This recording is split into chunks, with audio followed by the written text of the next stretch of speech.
Welcome to the System Simplified podcast, where we feature top leaders who share stories on how to successfully systemize a business. Now, let's get started with the show.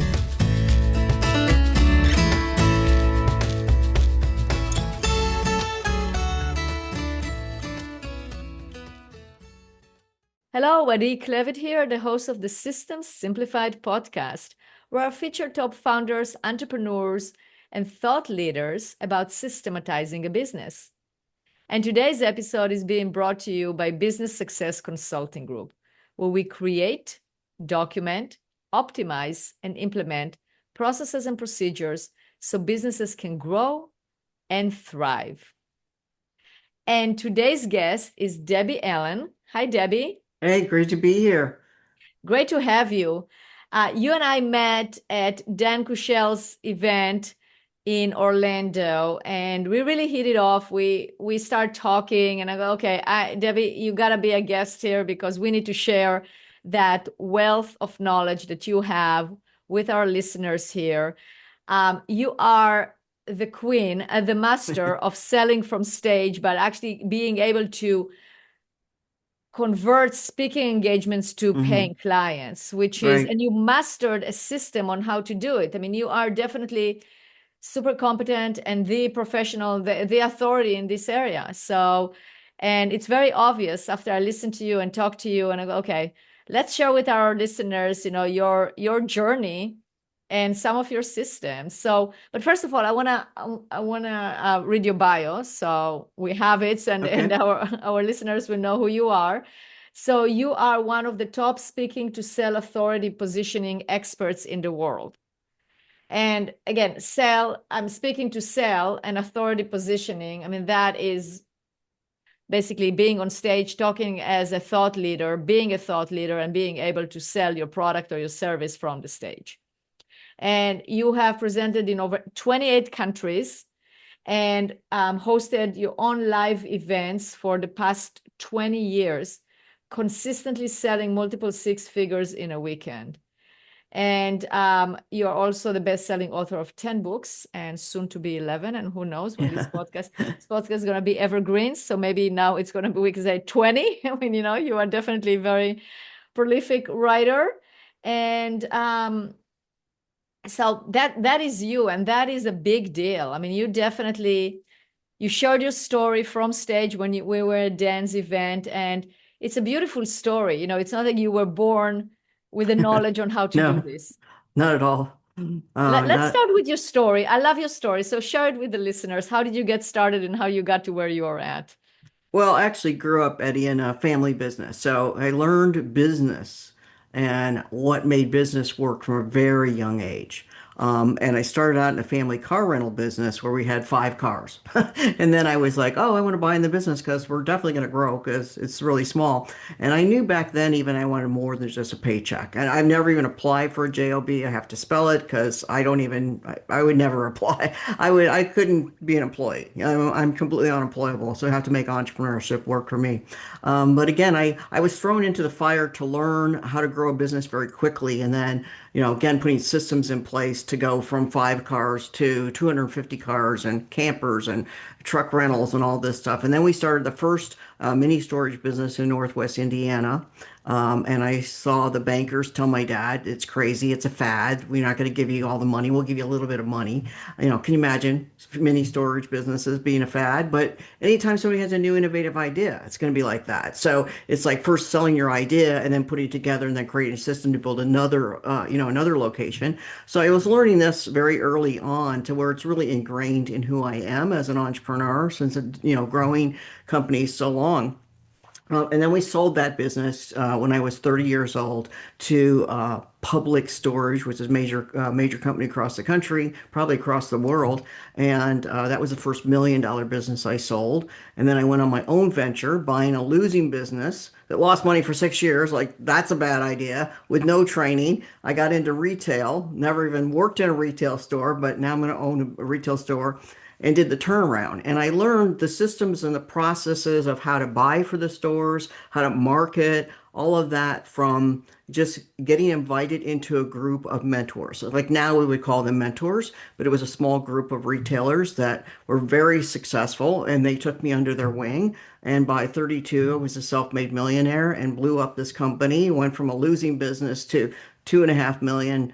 And this was, many, many years ago. So I went, okay, I can do this. So I believe really success is easy when you have systems in place, when you have mentors that guide you and you are coachable. And so I was really coachable. I was a sponge. And so whatever it is you want to learn, you can learn it. Just go to people that are already doing it and being successful and go faster and just do everything they tell you to do. And that's kind of how I learned it. And I kind of look at them, Addie, as they were kind of my professors in business. It's like, I didn't have to go to college. I didn't have to do that. I learned from these people I mean, and that's then the best school. grew it. Really, It the best was. school where you went to is the best school because you learned it from experience. And not only that, you were able to accomplish that and apply, I mean, to apply that and then accomplish what you wanted to accomplish.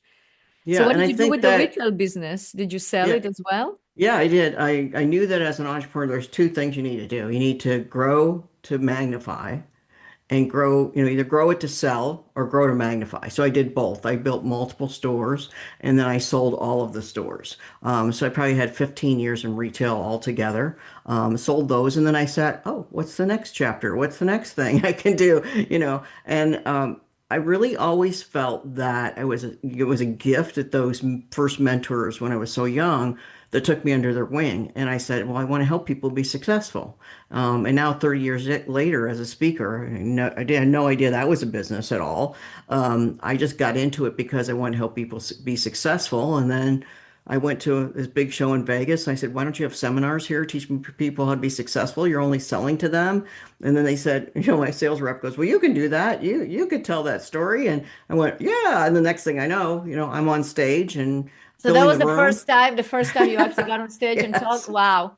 Okay, what did you talk about? And I was so, I don't like, I would say it wasn't sound arrogant. It was kind of ignorant. I said, I'm going to fill the room, standing room only, and prove to you that you need seminars. And I'm like, why? How did I even say that? Like, I'd never done that before. But I was determined that I knew that's partly a form of success is affirmation. If I tell you this, I'm going to do it. And that's my goal. And then when I do that, I will launch my speaking business. And so that's really what launched my speaking business is getting that first gig in Vegas. And then I became a paid professional speaker. Then I became Within 8 years, I was one of the top paid professional speakers in the world. And I was on a high, like, okay, I've reached that pinnacle and I got all the accolades of the National Speakers Association. And then in 2008, what happened, Addie? A financial crisis, right? Hmm. Mm-hmm. Crash, burn, everything. So, it's kind of like not the top of the thing. When you're trying to survive in a company, you're not paying top dollar for a speaker to come in and motivate people when there's nothing to motivate. It was just really devastating, especially in the US. But it was more in the US. So that's when I went internationally. And I first started like, okay, I'll get paid and then I'll go get another gig. And, I'm in Australia, I'm in Singapore, I'm in Dubai, I'm everywhere. And then I'm like, this is not sustainable. You can't even systemize this. I can't even keep going like this.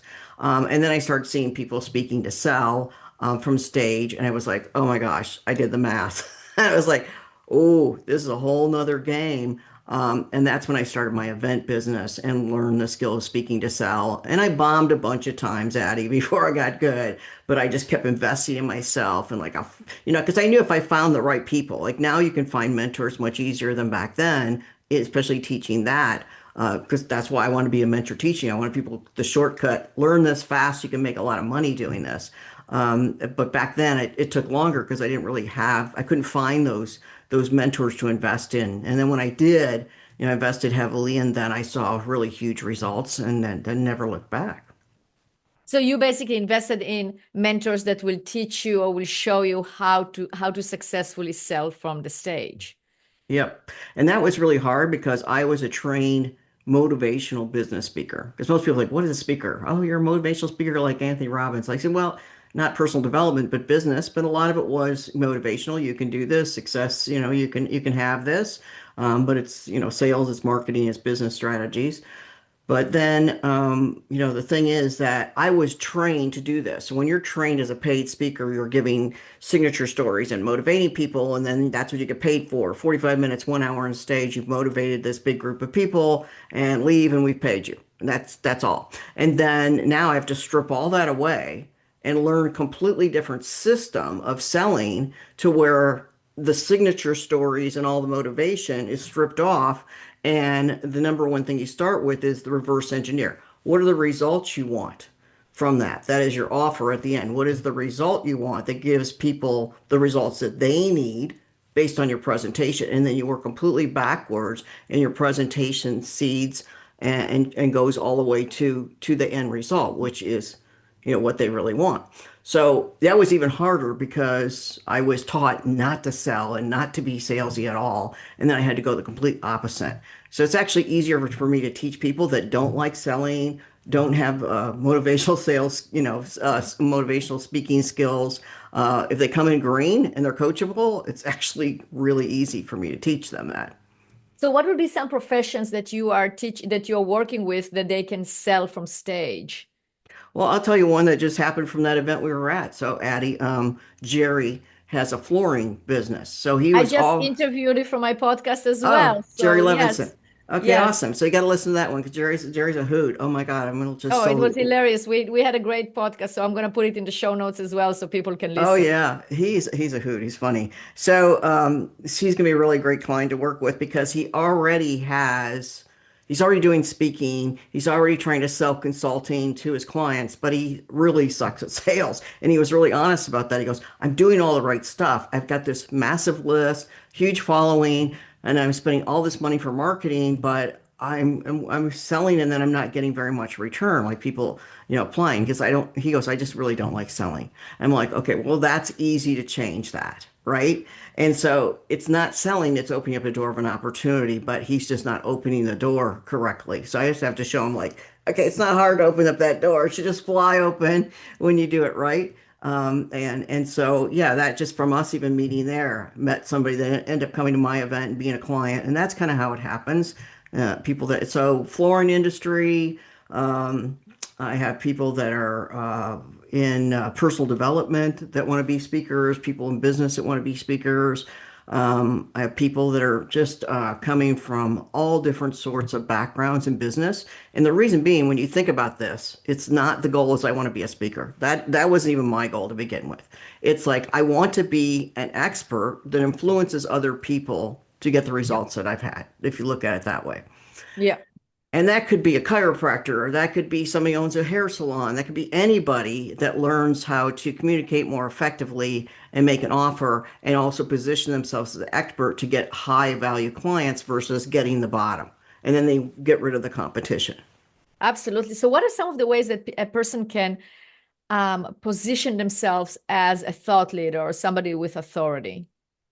Yeah, well, even Jerry, even our first call, we'll go back to that. It's like you've been doing this for a while, but when I look at your website, you're not really positioned as the expert in that. You're a little disjointed in the website. So we need to create an expert website that showcases you, and we need to have a personal brand that fits what you do. So you're like you own that brand, and then really you don't even have a unique selling proposition, which is basically like 5 to 15 words that describes what you do. I mean, I got that form like the first call, like now we know what you're very specific. We don't have to dig for your site is you're the one that owns this space. You're the true expert at this in a very specific niche industry. And these are the results you get for your most ideal clients. Help them make more profits in their business, weave out the competition, and become basically the experts too. But he's teaching them just how to position themselves better with marketing and being the best that they can versus just taking everybody off the street. And so,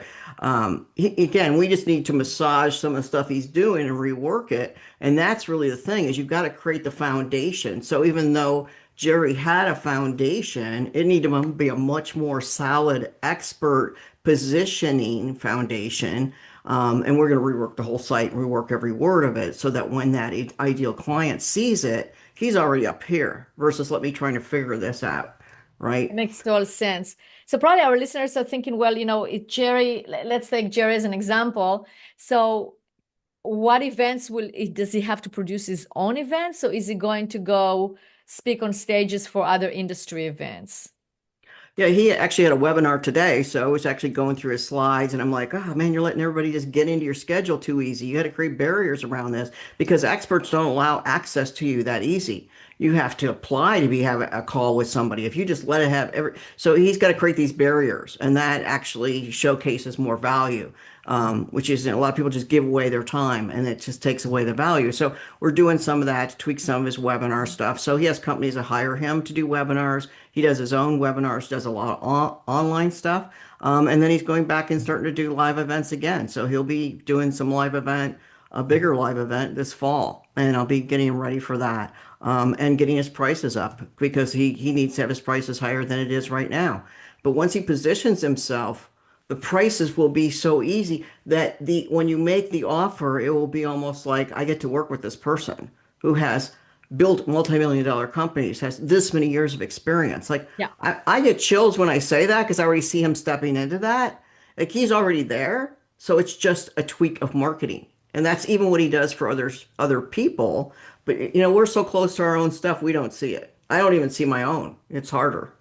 That's right. I mean, but when you start telling the story, when you hear about the person and how well they're doing, I know because I interviewed Jerry. That's why I was asking you because he told his story. You're like, wow, you have that experience, and then you have that experience. This is what you learned, and so that what is people appreciate that. I mean, that is also the difference between um, being, going to ChatGPT or to AI and ask those questions. Well, how can I do this or do that? You still crave for that human connection of somebody that has been through that and can walk you through on how to do it Mhm. and share the advice. And that in today's world is very important that we differentiate and we have that unique proposition, not just compared to our competition, which, we don't, I think you mentioned too, it's like we don't believe in competition. It's basically there is collaboration, there is enough for everyone. But you have, when people make choices, they're making choice now between another company, AI, do it yourself. It's like you have all of those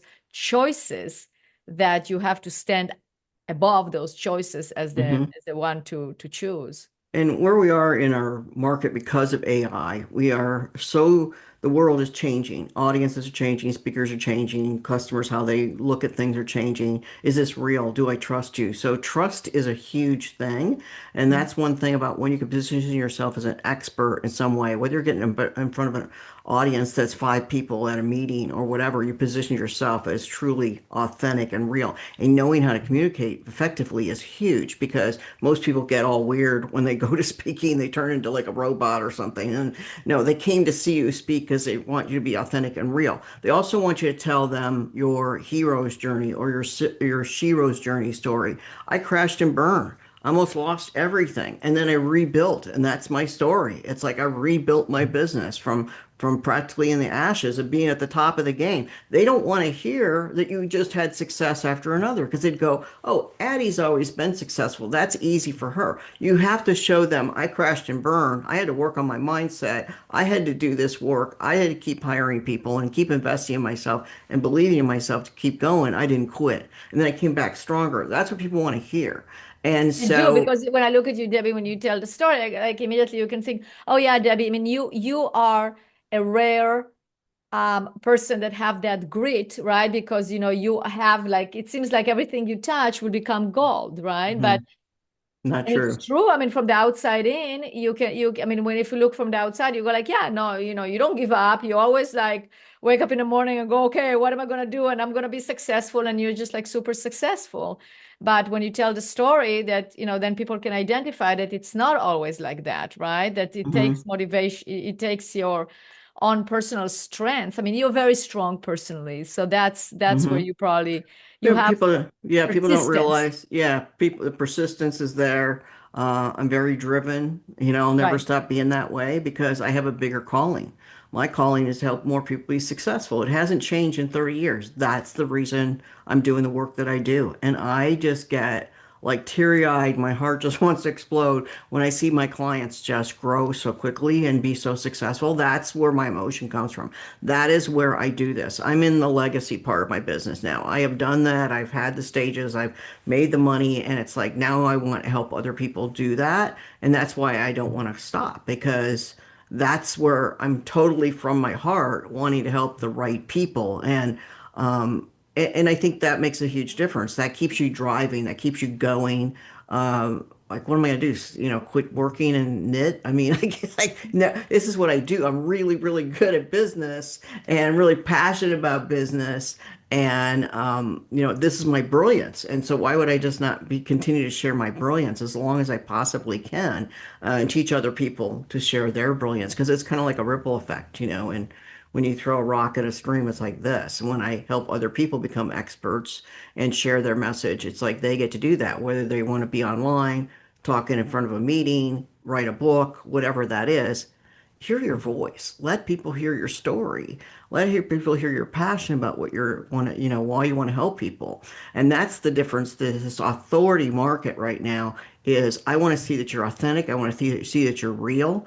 Old pitching sales ways don't work anymore. I just tell stories, case studies of my success stories of my clients. I tell them what's possible. All you have to do is follow my lead, and you're going to do this. And it's like I believe in them more than they believe in themselves most of the time from the beginning. And it's like I did a lot of personal development work to get here too. I mean, so when there's a hit and something doesn't work, I can bounce back really quickly because I've done that as well as working on the business part of it. Because, the head does get in the way. The head makes excuses. The head has an ego, and the ego says, "Oh, Addie hasn't told me anything new. I've been on her podcast a while. Maybe I don't need to keep listening." No, you need to keep listening, because that next person that gives you that message, she's hand selecting people.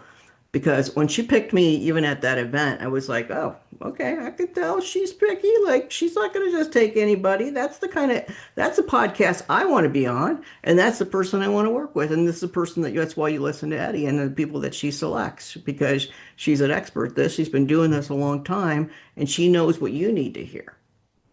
It's spot on, and that's what I also try to teach my staff as well, in terms of like it's not like everybody that approaches us, so immediately I have time for them on the calendar, or I can want to have them as a guest on the podcast. It's not, because otherwise you can't, not because you do, I mean, we have the tendency, I want to help everyone, but you have to really identify who are you fitted to help, or if you help that person, how they can help others. Like, what is the multiplier effect? Because it's like we have to pick and choose because of the help that we want to provide to the people that we are able to help and serve.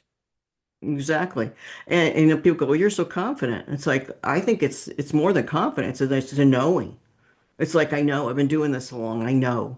Right. And that's not coming from, yes, it shows up as confidence most truly, but I've been doing it for so long, and I've been doing it with so many, hundreds of clients that you know it.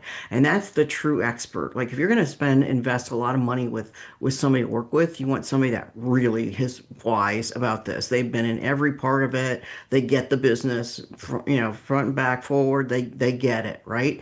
I And mean, they, that's a very good point, Debbie. Just right yeah. here, like, it's like a surgeon, right? I mean, if you're gonna go to a surgeon, you want to somebody said, "I know what to do. I have it. Let's go." So they know, but because they know and have done it so many times successfully, they can be certain about it. You don't want to go to somebody say, "Well, I don't have. Sometimes it works, sometimes it doesn't, but let's go. Let's operate." And you said, "Forget it. I'm gonna go to somebody else," right? Well, and that's really important because when my husband just had knee surgery a couple of days ago, and he was like nervous about the doctor a little bit. I mean, he goes to Mayo, best hospital. He really loves the doctors, even the people that sewed him up. He's like, it's going to be a tiny scar. She worked in plastic surgery for 20 years. I mean, they have the best of the best. But this doctor walks. He goes, hey, when this doctor walks in, you're going to see how young he looks. Like, he looks like he's in his 20s. And I'm like, he did look really young. So he had to build that credibility of like, how do you know? And so I started asking him all these questions. This was, before surgery, right? He's all like ready to go in. I'm like, well, how did you get into this? I always ask people, how'd you get into this business? Because he's all dressed for surgery, right? And he goes, well, my parents were both, in the medical field. My doctor was, my dad was a doctor, my mom was a nurse, and she got in the medical field. And then, my brothers didn't get into this, but they're all successful. And then he's like, he starts talking to me. I'm like, this is not a kid. He's wise. I mean, he looks young for his age, but he probably was in his early 30s. I don't know. But he knew what he was doing. Like I was quizzing him, but the confidence he had and, just the knowingness. Like he's been in the medical field before like he grew up in it, right? So some people just have to even overcome that. Like I'm too young to be a consultant or somebody that can teach this. Like, you can still learn to be confident and showcase where that wisdom came from because somebody can't put an age or time on it. No, and it's the expertise too. So it's kind of like you're not charging for your time. This is expertise that you are sharing and you are giving so then the person can become better. So that's also part of it. It's the time, it's the age, it's the expertise, it's all of it together. Yeah. And you've always got to be stretching yourself. And if I'm not stretching myself and stepping out of the comfort zone, I'm bored. As the entrepreneur, I was like, okay, what can I do now that pushes me to the next level? I still love to do that. And I think that also, having somebody that is a mentor or coach that you're working with, they have to be working with a coach or a mentor. They have to be constantly a lifelong learner. And I remember when I started my speaking business, way back when I was really speaking to retailers, because I started, speaking to retailers made sense, right? Easy entry. I understand what their needs are, what their problems are, and that's what I spoke on. And a lot of people come up to me and they go, well, you're talking about marketing, and that costs a lot of money for marketing because back then you would take out ads and do all this, and I don't have all that money. And I said, hey, you got yourself. All right.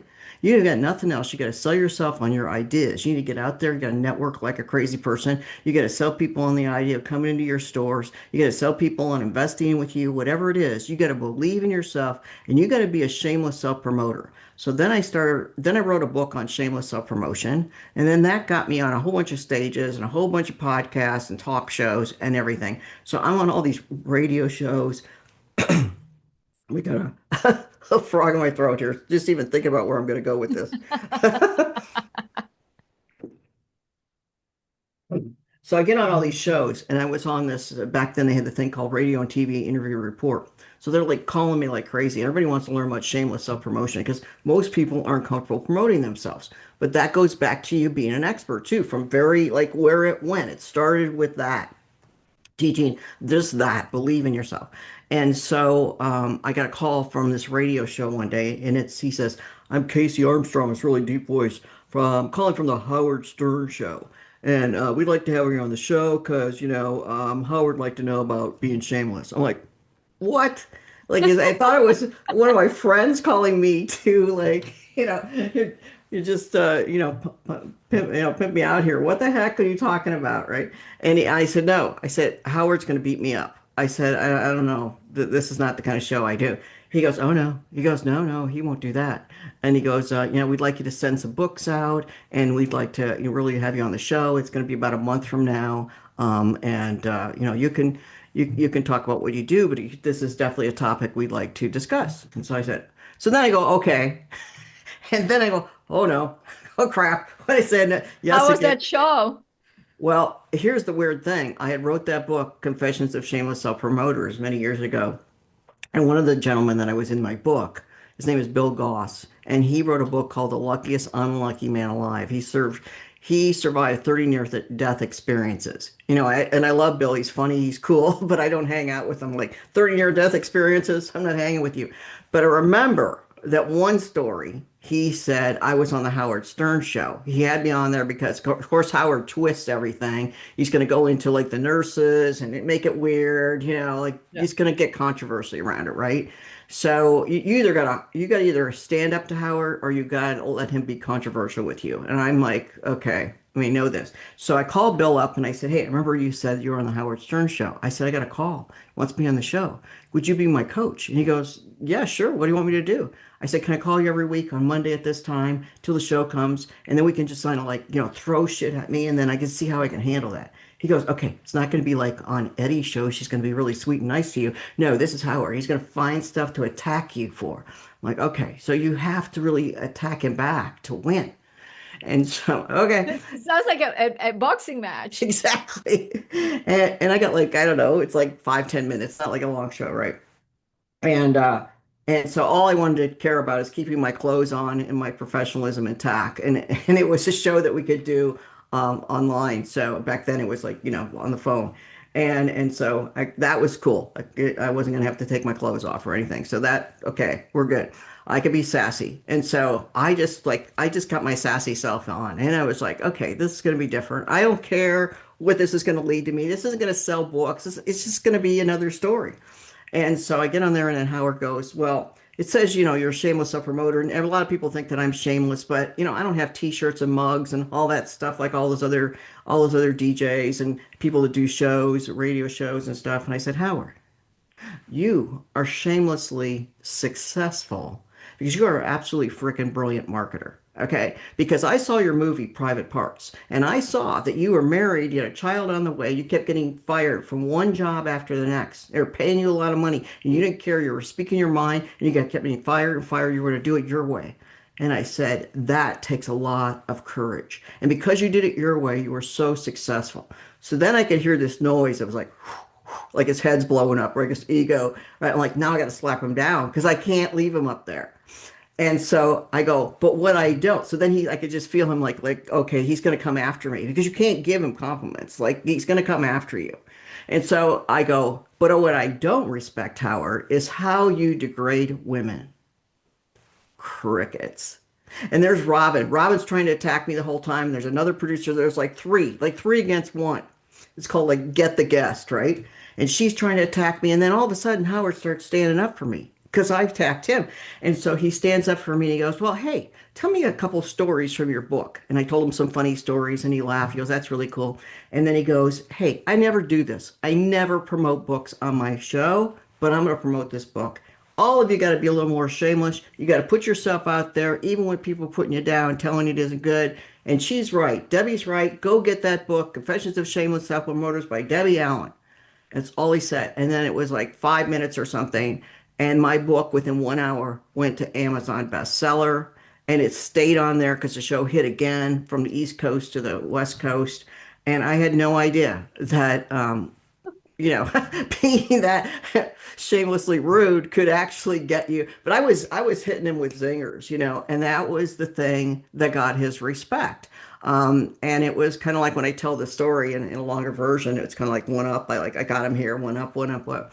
But it's like it's being able to trust yourself enough that like, what do I have to lose? Most people would just be like, I'm too nervous. He's going to do this, and that's when it goes wrong. You have to be able to mold to an audience, to somebody else. If you're walking to a meeting, let's use Howard as an example. Like, who'd want to walk in the meeting and be attacked like that?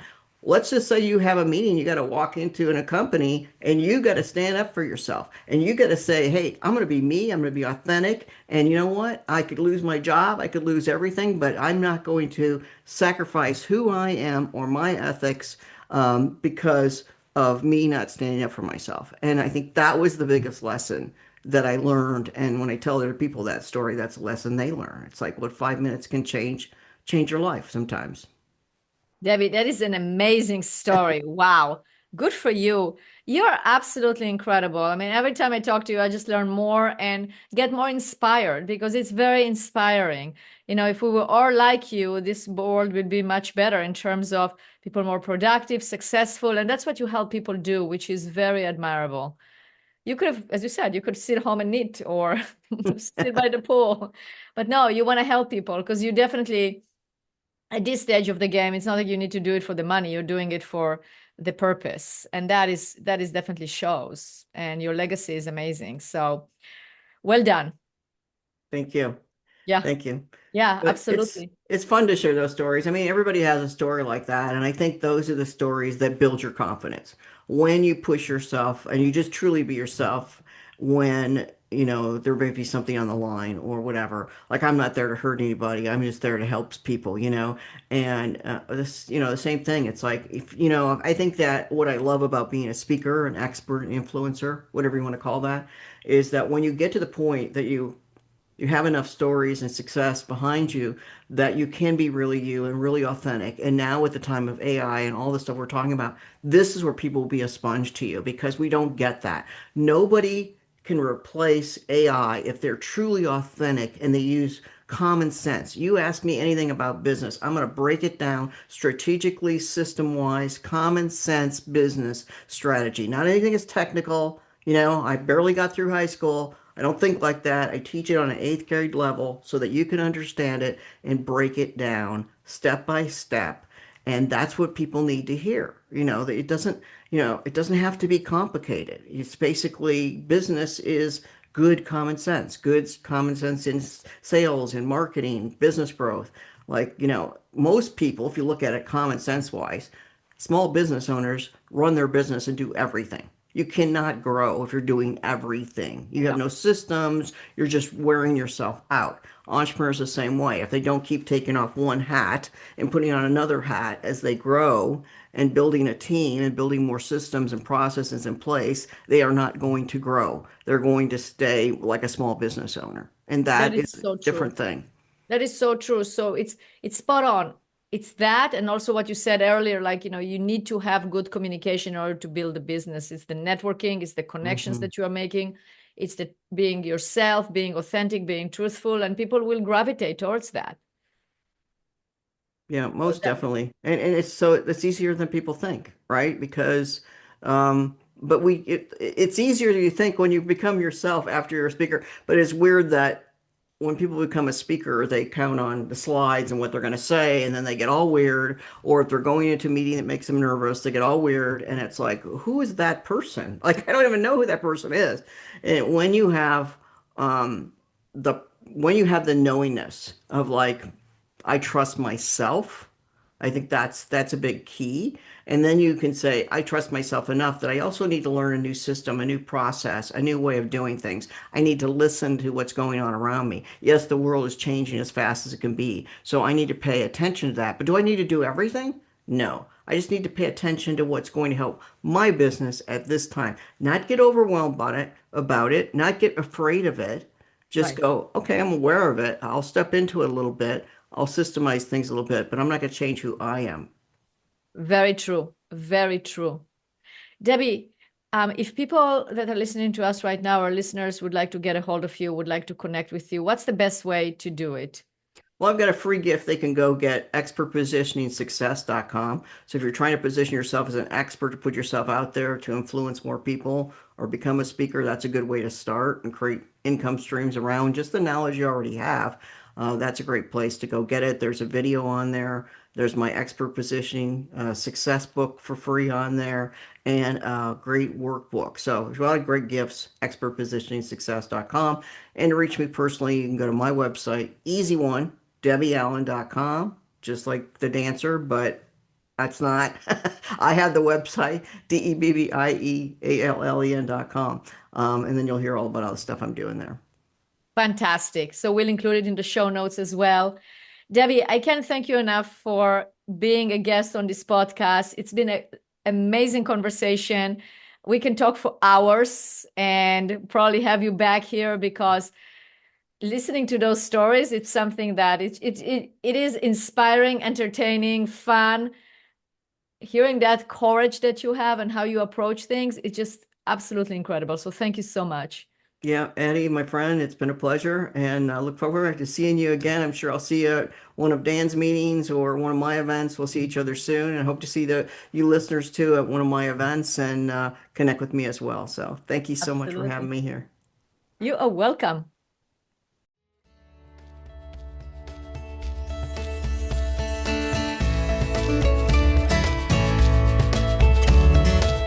Thanks for listening to the System Simplified podcast. We'll see you again next time, and be sure to click subscribe to get future episodes.